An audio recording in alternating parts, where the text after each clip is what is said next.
സ്വതസിദ്ധമായ അഭിനയ മികവിന്, അഭിനയ തികവിന് മലയാളം നൽകിയ വിളിപ്പേര് മോഹൻലാൽ, നമ്മളുടെ സ്വന്തം ലാലേട്ടൻ. മലയാള സിനിമയിലെ മഹത്തായ കലാകാരന്മാർക്കൊപ്പം അദ്ദേഹം കൈകോർത്തപ്പോഴെല്ലാം നമുക്ക് ലഭിച്ചത് അമൂല്യങ്ങളായ കലാസൃഷ്ടികളാണ്. അദ്ദേഹത്തിൻ്റെ 64-ാം ജന്മദിനം ആഘോഷിക്കുന്ന ഈ വേളയിൽ ഞങ്ങൾ നിങ്ങൾക്കായി അവതരിപ്പിക്കുന്നു ഇതിഹാസങ്ങൾക്കൊപ്പം ലാലേട്ടൻ, മോഹൻലാൽ വിത്ത് ദ ലെജൻഡ്സ്.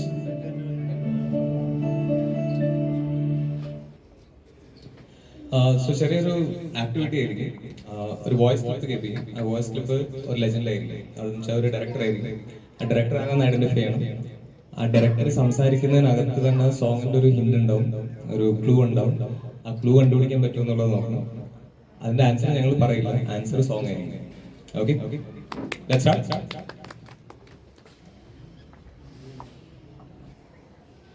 അപ്പോൾ പടത്തിന്റെ ഇൻട്രോ എല്ലാമാണ് മോഹൻലാൽ വരുന്നത്.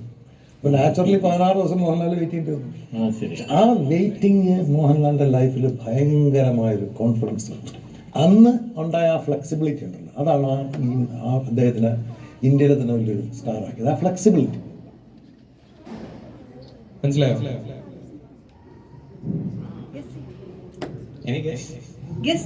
ഡയറക്ടർ ആരായിരിക്കും?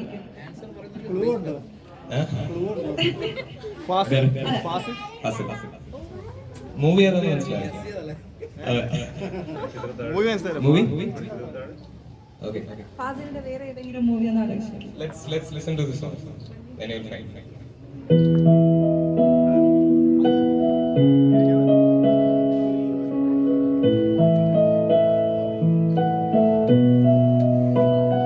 മിഴിയോരം നനഞ്ഞൊഴുകും മുകിൽ മാലകളോ നിഴലോ മഞ്ഞിൽ വിരിഞ്ഞ പൂവേ പറയൂ നീ ഇളം പൂവേ. കിട്ടിയില്ലേ? നെക്സ്റ്റ്. ആ സിനിമയിൽ ഈ പാട്ട് 3 പ്രാവശ്യമാണ്, 3 സിറ്റുവേഷനിലാണുള്ളത്. പടം തുടങ്ങുന്നത് ആ പാട്ടിൽ നിന്നാണ്.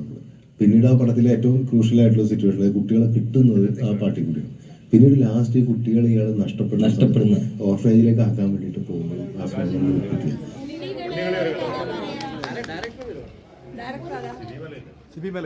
കമൽ. പക്ഷെ മൂവി പറഞ്ഞു.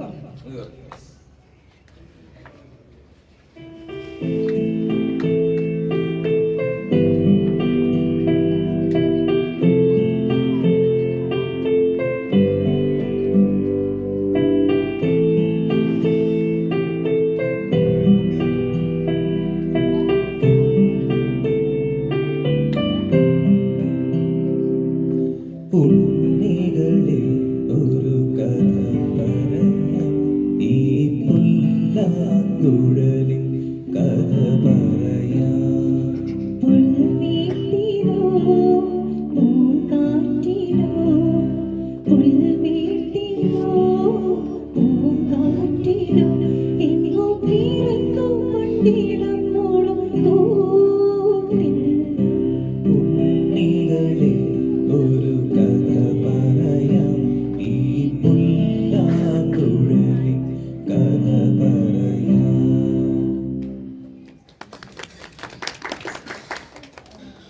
ലാലിനെ പോലെ ഒരു ആക്ടർ ആയതുകൊണ്ടാണ് എനിക്ക് പക്ഷേ അത്തരം ഒരു അയാളുടെ ഒരു ക്ലോസപ്പിൽ വെച്ച് എനിക്ക് ധൈര്യമായിട്ട് സിനിമ അവസാനിപ്പിക്കാൻ കഴിയുമെന്നുള്ള കോൺഫിഡൻസ് തരുന്നത് ആ ആക്ടറുടെ മുഖത്ത് വരുന്ന ഭാവങ്ങൾ മതി ആ സിനിമയുടെ പൂർണ്ണതയെ നമുക്ക് പ്രേക്ഷകരിലേക്ക് കമ്മ്യൂണിക്കേറ്റ് ചെയ്യാനായിട്ട്.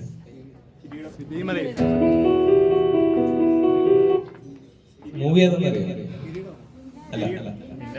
അല്ല മിന്നാരം പ്രിയദർശൻ. അതിനകത്തൊരു ക്ലൂ ഉണ്ടായിരുന്നു. ക്ലൈമാക്സിൽ ക്ലോസപ്പ് ഷോട്ടിൽ മൂവി ഫിനിഷ് ആയിട്ട്. അല്ല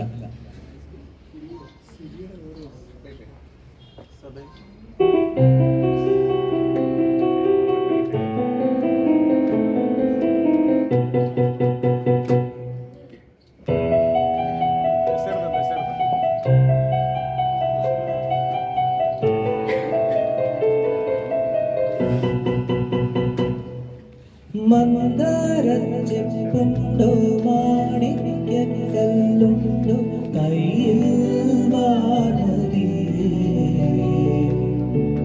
പൊന്നും തേനും വയമ്പുമുണ്ടോ വാനം പാടിത തൂവലുണ്ടോ ഉള്ളിലാമോദത്തിരകൾ ഉയരുമ്പോൾ മൗനം പാടുന്നു മന്ദാരച്ചെപ്പുണ്ടോ മാണിക്യക്കല്ലുണ്ടോ കയ്യിൽ വാർമതി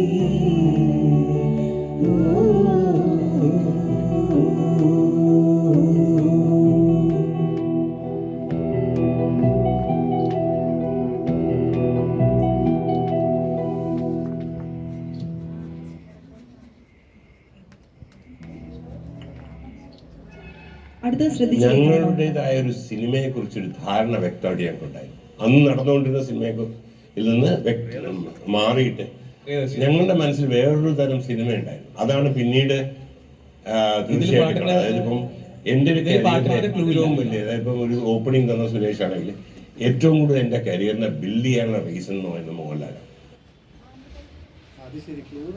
ഇനി ക്ലൂ വരും അല്ല പ്രണയം പോവാണോ ഈ സ്നേഹിക്കുന്ന കാര്യത്തില് അല്ലല്ല പെണ്ണുങ്ങൾ പൊതുവെ പൊട്ടികളാണ്. ചിലർക്ക് മോഹിക്കുന്നത് കിട്ടുന്നില്ല, കിട്ടാതാവുമ്പോ തട്ടിപ്പറിക്കുമ്പോ താഴെ വീഴും. അയ്യപ്പന്റെ അമ്മ നെയ്യപ്പൻ ചുട്ടപോലെ. ഇനിയെങ്കിലും പറ, കള്ളം പറഞ്ഞാൽ എന്നെ കെട്ടാമെന്ന് ആരാ പറയിച്ച്?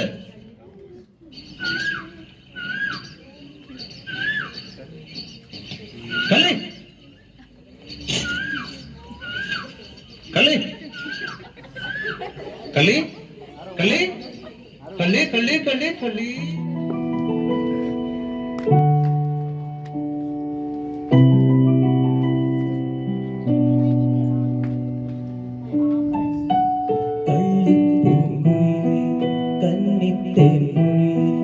കാതിൽ മെല്ലെ ചൊല്ലുമോ കാവതി കാക്കതൂട്ടിൽ മുട്ടയിട്ടന്നൊരു നാൾ കാനനം നീളെ നീ പാറി പറന്നൊരു കള്ളം പറഞ്ഞതെന്തേ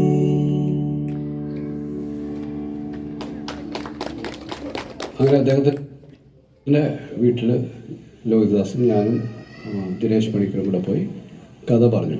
അപ്പോൾ കഥ പറഞ്ഞു തുടങ്ങിയപ്പോൾ ആദ്യം അദ്ദേഹം അങ്ങനെ ഒരു വലിയ ഒരു താല്പര്യപൂർവ്വമല്ല ഇരുന്നത്. പക്ഷെ കഥ പറഞ്ഞു വരുന്നതോടുകൂടി അദ്ദേഹം വളരെ ശ്രദ്ധയോടുകൂടി ഇത് കേൾക്കാൻ തുടങ്ങി. അങ്ങനെ കഥ അവസാനിക്കുമ്പോൾ അദ്ദേഹം ഈ ഒരു സീറ്റിൻ്റെ എഡ്ജിലേക്ക് വന്ന് ഇരുന്ന് ആണ് ആ കഥ പൂർണ്ണമായിട്ട് കേട്ട് അവസാനിപ്പിച്ചത്. ഉടനെ തന്നെ അദ്ദേഹം പറഞ്ഞു, നമുക്കിത് വളരെ പെട്ടെന്ന് തന്നെ ചെയ്യാം. ഫിലിം മനസ്സിലായി. ക്ലൂ ഉണ്ടായിരുന്നു. ദിനേശ് പണിക്കർ ഞാനും കഥ പറഞ്ഞതായിരുന്നു. ദിനേശ് പണിക്കർ പ്രൊഡ്യൂസറാണ്. നേരത്തെ പറഞ്ഞ ആൻസേഴ്സിലുണ്ട്. നേരത്തെ ഗസ് ചെയ്തപ്പോ ഈ സിനിമ പറഞ്ഞിട്ടുണ്ടായാരോ? കിരീടം. ഈ മൂവി ആക്ച്വലി നോ പറഞ്ഞായിരുന്നു. നോ എന്നല്ല, എന്താ ഇവർ കഥ പറയാനായിട്ട് ഒരുപാട് പ്രാവശ്യം പോയിട്ട് മോഹൻലാൽ യെസ് പറഞ്ഞിട്ടുണ്ടായിരുന്നില്ല. അവസാനം കുറെ ഫോളോ അപ്പ് ചെയ്ത് കഴിഞ്ഞിട്ടാണ് അവസാനം ആ മൂവി നടന്നത്. And that is one of the classics.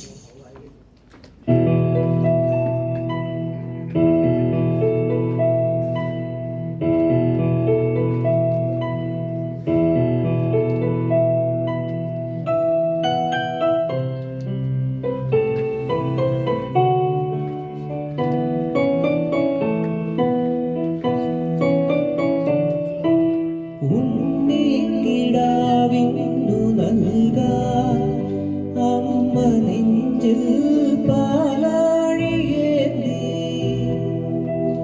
ആയിരം കൈ നീട്ടി നിന്നു സൂര്യതാപമായി കാതന്റെ ശോകം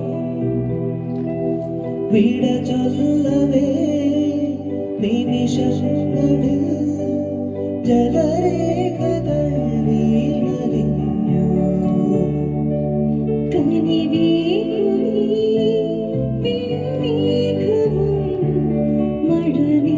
മഴനീർക്കിനാവായി മറന്നു ദൂരെ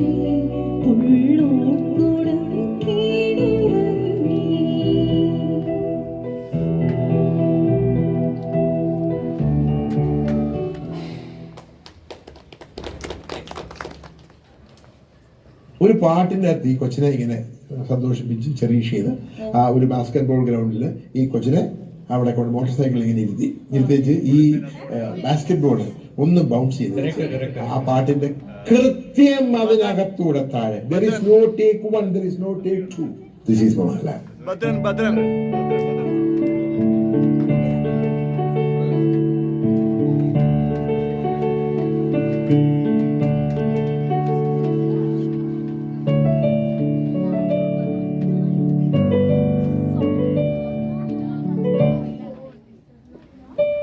മൂടം തണ്ടായി മുറിഞ്ഞ നിൻ മനം തഴുകുന്ന പാട്ടു ഞാൻ മറന്നേക്ക് നൊമ്പരം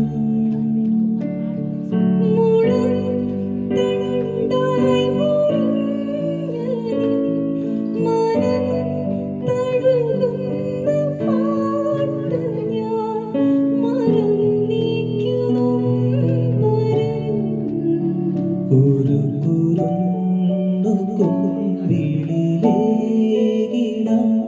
കനിവാർന്ന സാന്ത്വനം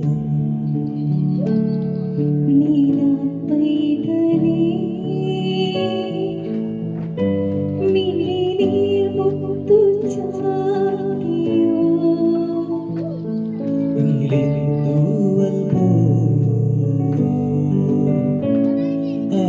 പോലുന്ന കൺപീലിയിൽ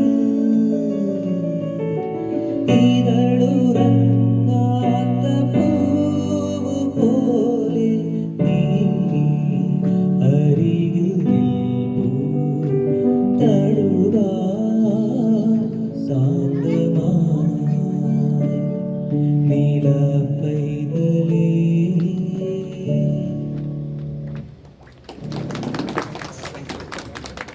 പിന്നീട് എൻ്റെ ഒരു അസോസിയേറ്റ് ഡയറക്ടർ പറഞ്ഞത് ഈ സിനിമ സാറ് നിർമ്മിക്കുകയും ഷാജി കൈലാസ് സംവിധാനം ചെയ്യുകയുമായിരുന്നു.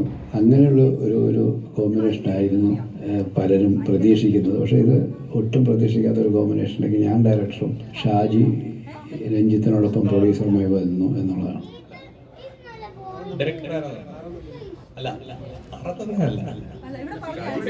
ഉസ്താദ് പറഞ്ഞു ഡയറക്ടർ പറഞ്ഞു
കുഞ്ഞു കൺപീലിയിൽ കണ്ണീരു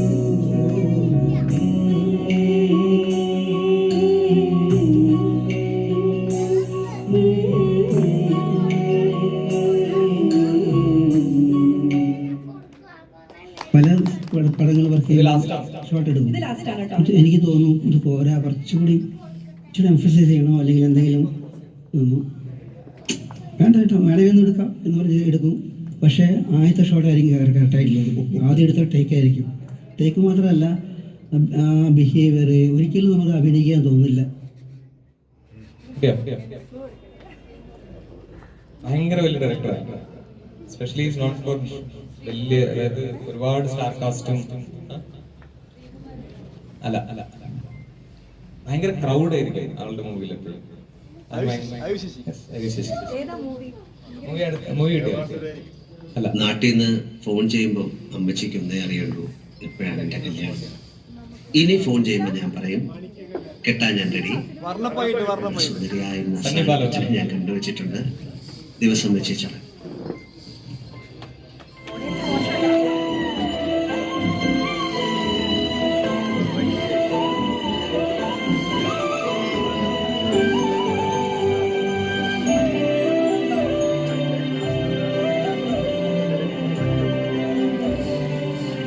മറഞ്ഞു നിന്നെത്തിരെ മറ